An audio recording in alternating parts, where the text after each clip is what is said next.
And we are not looking at what has been, he has been You know, told there are in some 2 things, years. There are some things I say and Kenyans make a lot of noise. Okay. And I don't want to say the same things or to say the truth. No, we want the truth. What is the truth? I don't want to say the truth. What is the as far as that issue is concerned. Are you filtering? Because, yes, I have to filter. Because sometimes there are some inconveniencing truth. So you don't necessarily say it, you just keep quiet. But the fact is, when you are getting represented, the council, the lawyers who are in the Senate, and it's not a must you be there personally. You choose your lawyers to be there or yourself, and also the evidence or the response to the bundles of evidence forwarded to the Senate by the National Assembly, his response was there. So I don't want to say much, but what I know, the truth of the matter, is that Rigathi Gachagua has played drama when he was in high school and even in the university, and he's very good at that. And we are likely to see more drama as we move forward. You think that but has been at the end of the to day, political? this drama will come to an end at some point. It cannot prolong for far too much. He has played drama when he was in high school, when he was in university. He's a man who has acted. He's still acting. And it can only extend up to a certain point. And this country has to move forward. For the period that you've known him and you've worked with him as, as a deputy party leader for your party, has he played drama to that extent? I'm not a member of UDA, so he's not my deputy party leader. I'm a member of the Democratic Party. He has been my deputy president. Okay. Some old habits, some habit I had. So the truth of the matter is that we have seen some drama. We are likely probably to see more drama as we move forward, but any type of drama is prepared and welcome. The thing is, this country has to move forward. Okay. We must have a presidency which is working. Remember, I've been with you here, and I have told you, it's high time we sanitize the presidency. Yeah. And that is exactly what has happened. You saw after when this country was almost coming, I mean, the government was almost coming down in June 25th, a number of issues were done in the security sector, in cabinet and presidency. And let me tell you, as I say, when the bush or the forest burns, it doesn't matter how many times a chameleon changes its colors. A chameleon will definitely burn when the forest burns. So that is the fact of the matter. Regardless of how many episodes of drama we are going to witness from Rigathi Gachagua, how he's going to change his colors and coats, the decision is taken by the institutions which are supposed to take that decision. And the institution is the Parliament of Kenya, which constitutes the National Assembly and the Senate. The decisions have been taken, the House has voted, there's no turning back. The President has done his duty as required by the Constitution, Article 149 of the Constitution, on appointing a new Deputy President. Okay. All that has been done. What we are waiting for is the justice administration system to be conducted by the respective arm of government, that's the judiciary. And regardless of how many times you change the colors as a chameleon and the forest is burning, the chameleon will definitely burn.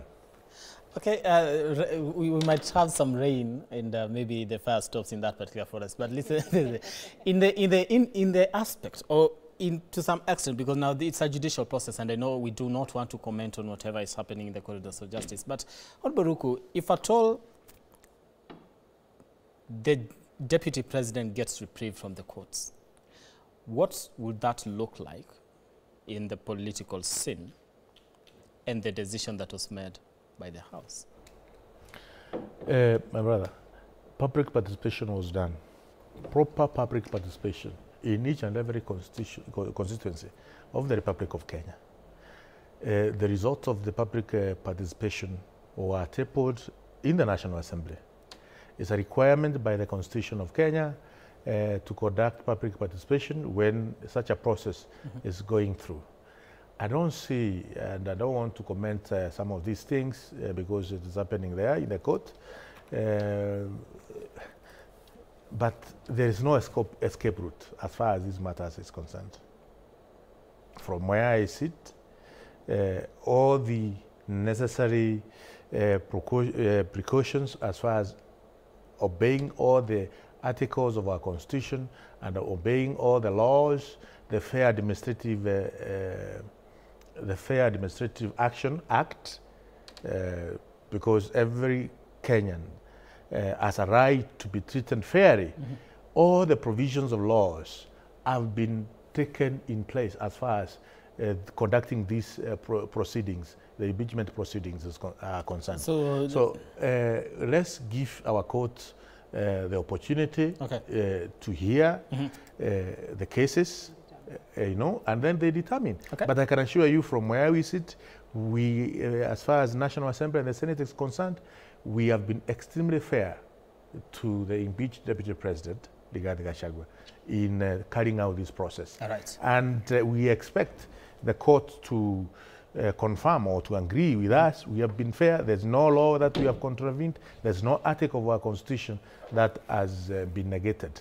We have taken this process seriously and ensuring that everybody has a right to be treated fairly. Yes. Honorable Basil, there's been some the Deputy President, impeached Deputy President, we need to keep that title. The impeached Deputy President Rigathi Gachagua was summoned by the DCI after allegations that his life is in danger. Of course, our security has been withdrawn. And I want you to comment on that in terms of even if the person is impeached, the person of his stature, because just last week, there was a man, with a very big convoy. Yesterday, when he was appearing before the courts, he doesn't have that glory that we've been able to experience him with all this time, ever since he was elected into office. And he's made allegations that his life is in danger. He doesn't have security. They've tried to poison him twice, quote unquote. I have no idea who. But yes, so with these allegations, what do you make of this process? Because now he was summoned by the DCI to go and give clarity on this matter, then he snapped those particular calls. You know, myself and you, we live in Kenya. So you know for sure what happens. You know, after the summoning to DCI, the next summon will be with the EACC. So it will be a process, a continuous summoning. So it's yet to have many, to receive a series of summons. And when they say power is temporarily, they mean it. What I'm saying is, the impeached DP, immediately he was pronounced impeached. Then all the privileges he had, or he was enjoying, were struck off. So and, does that just apply to what I would tell you is that I don't want to appear like I'm defendant to the government, because as I've told you, I'm not involved at all with what is happening between the deputy and the president. What of concern to me as people's representative of Yatta constituency is delivery of services. But in line with what you have asked me, I would tell you that if this government wants to take away this guy, they would have done it. So I don't think they will do it. That one I would tell you. For now, the DCI summons is the first. The next one, which we are likely to witness, is the EACC, and many other more summons. So it will be a series, and we all live in this country, know what happens. So Yeah, and of course, as I said from the onset, if I was DP, Rigathi, I would have swallowed the bullet and I would have resigned from day one. Because if he had resigned, yeah, he would still be enjoying the security. Okay. He will still be enjoying the package that comes with the seat. So he'll be a happy man, and he will be watching from a distance on now matters of this country, of course, how and unfolding. The DP elect will be performing his job, his duties, etc. But for as of now, it's too late now to do that. Okay. So the only way he can do now is just to continue petitioning in courts. But the truth is, DCI summon is the first. All right. Many more will follow. Yeah, are going to come. I want us to take a look at Article 151. I think because this now has to do with remuneration, and I haven't seen where maybe the Constitution ain't clear on an impeached deputy president and what they get to benefit. But the remuneration and benefits payable in the president and deputy president shall be a charge on the consolidated fund, and the remuneration, benefits and privileges of the president and deputy president shall not be varied to their disadvantage while in office, and also the retirement benefits payable to a former president and a former deputy president, the facilities available to and the privileges enjoyed by them shall not be varied to their disadvantage during their lifetime. So I don't know, how do we interpret this particular aspect? I think one thing we need to understand first is what is an impeachment, and I think that definition of an impeachment is what is very important. Mm-hmm. The dictionary, Oxford Dictionary, says it's a charge of misconduct against the holder of a public office. Okay. So when you put a charge on the holder of a public office, it means then that whatever it is that they were doing, you said stop. Mm-hmm. You have wronged the public, because these positions we hold, even me as a member of parliament, I'm holding this position in trust for the people who have given me this position. Okay. It is not for myself, and therefore I should actually accord and behave in a manner that will actually get the people who gave me this position in trust to be able to be satisfied. And I'm not saying 100%, but generally satisfied. So when someone is impeached, it means then that the holders of, the owners of the public office are saying they no longer have trust in you. And therefore, even whatever perks you are enjoying on their behalf, because they pay you on their behalf, then cease to exist. And in this case, when, and it is very clear to anyone in public office, when you get to a point where you're going to be impeached, you know the rules of the game. When you are impeached, first and foremost, you will never hold any other public office. You will not be allowed to do public functions. You will not enjoy the perks of a public office, because they are perks that are drawn from the public.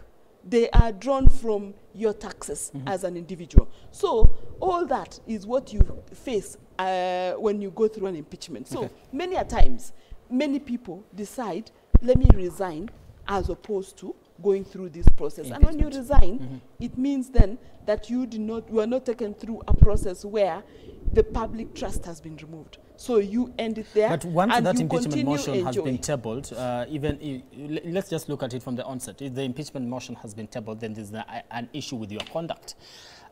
Even if you resign, still your character was questioned. Before your matter is heard, then you stop the process, because the moment you resign, the person who is doing the impeachment process cannot continue, because now the office with which you're trying to say that conduct is not there, is no longer there. All right. So when you resign, then you stop the process from actually going, and therefore you allow yourself an opportunity to also serve people in the future. All right. Because then you're giving, but when you decide, when you get impeached, you actually deny yourself that position. Like the case of the governors who were there before, Waititu and Sonko.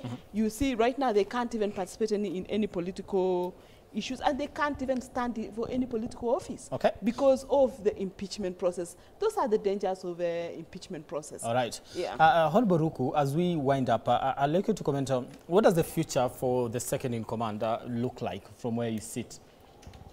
From where I sit at the moment, the impeached deputy president, Rigathi Gachagua, should retreat. Retreating is not a sign of cowardice or weakness. we have seen one of the most powerful politicians in this country, Raila Odinga. He knows when to retreat. He fights up to a certain extent and retreat, and he always finds himself in government.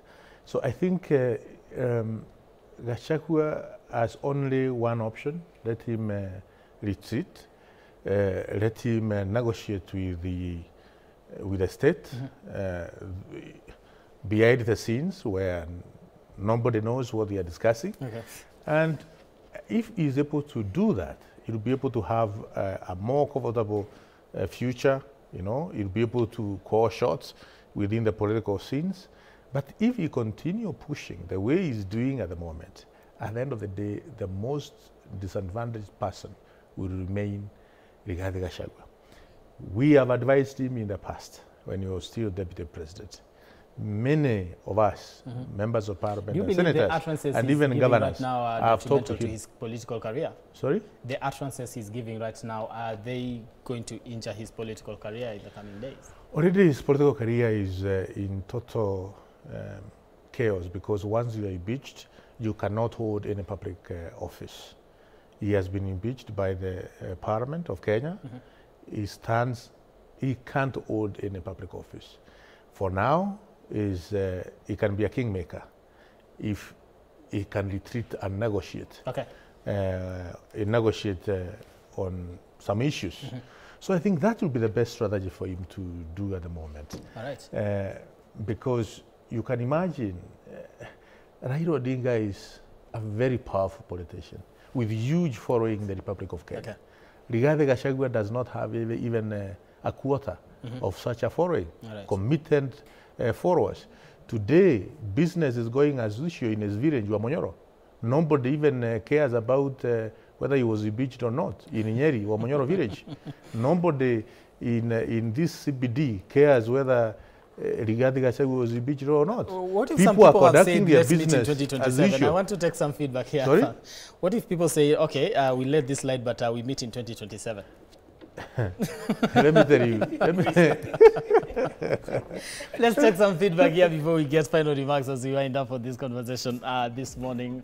And of course, we have Kevin Kipto says, where politics meets with the law, then politics always wins. So, okay.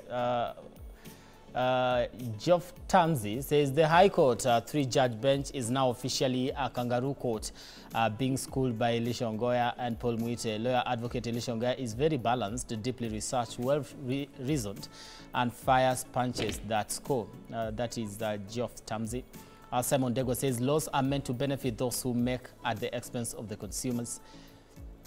And Anthony Kangara says this government has made seasoned lawyers and professors sound like second-year students, lost and mischievous.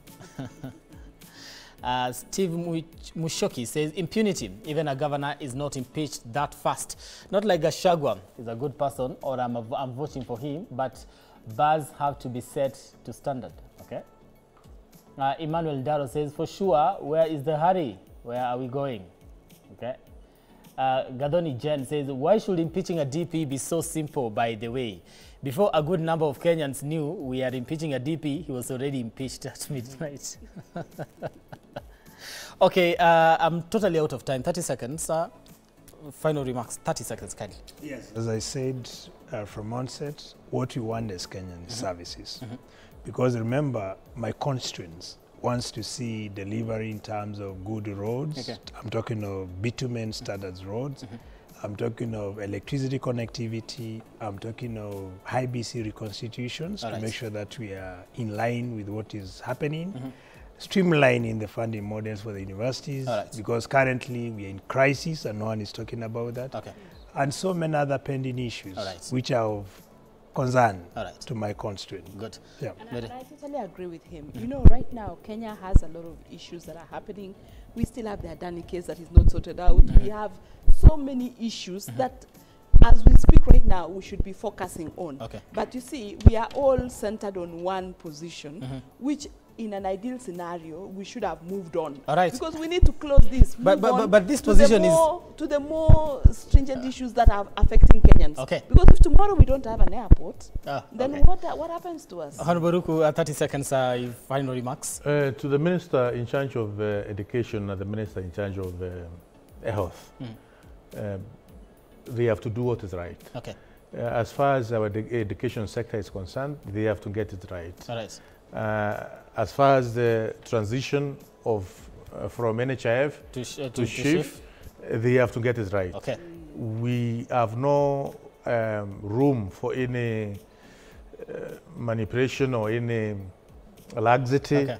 As far as education is concerned, transitioning from grade 8 to grade 9 in our schools, and the sick people in our villages. All right. They need to get health services as they are supposed to. All right, thank you so much. And if they are not going to do it, there will be consequences. Okay, consequences, you're going to call them for question time, I believe, in the National Assembly, of course. Thank you so much.